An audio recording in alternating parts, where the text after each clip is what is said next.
السلام علیکم ناظرین۔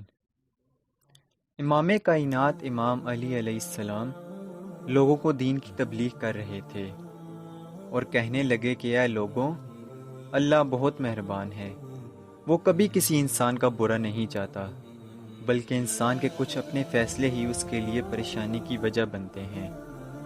تو محفل میں بیٹھا ہوا ایک شخص کھڑا ہوا اور بولا کہ یا امیر المومنین، آپ سب سے بہتر جانتے ہیں، ہمیں کوئی ایسی نصیحت کریں جس سے ہمیں اس آزمائش و امتحان میں کامیابی ہو۔ تو امیر المومنین امام علی علیہ السلام فرمانے لگے کہ اے لوگوں، یاد رکھنا، پریشانی خاموش رہنے سے کم، صبر کرنے سے ختم اور شکر کرنے سے خوشی میں تبدیل ہو جاتی ہے۔ تو ایک شخص بولا، یا علی، میں اپنے کچھ ذاتی مسائل کی وجہ سے بہت سخت پریشان ہوں، کچھ سمجھ نہیں آتا کہ اتنی آزمائشیں مجھ پر ایک دم سے کیسے آ گئیں۔ مجھے کوئی ایسا عمل بتائیں جسے کرنے سے میری پریشانی ختم ہو جائے اور میرے دل کو بھی سکون ملے۔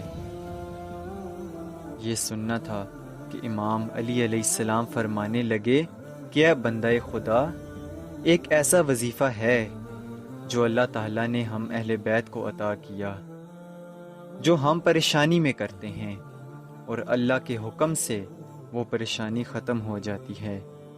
تو وہ شخص بولا، یا علی، وہ وظیفہ کیا ہے؟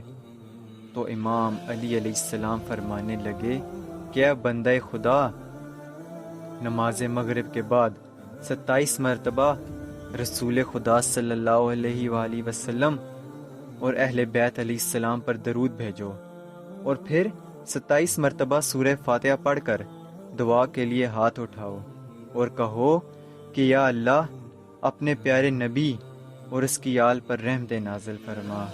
یا اللہ، تجھے اس نبی کی اہل بیت کا واسطہ جنہوں نے یہ وظیفہ ہم تک پہنچایا، تجھے تیرے ولی علی ابن ابی طالب کا واسطہ، میری یہ پریشانی حل کر دے۔ اور پھر دعا ختم کر کے 27 مرتبہ درود پاک پڑھ لو، اللہ ضرور تمہاری یہ پریشانی ختم کر لے گا۔ اور یاد رکھنا، اللہ آزمائشیں ہمیشہ اپنے عزیز بندوں پر ہی لاتا ہے۔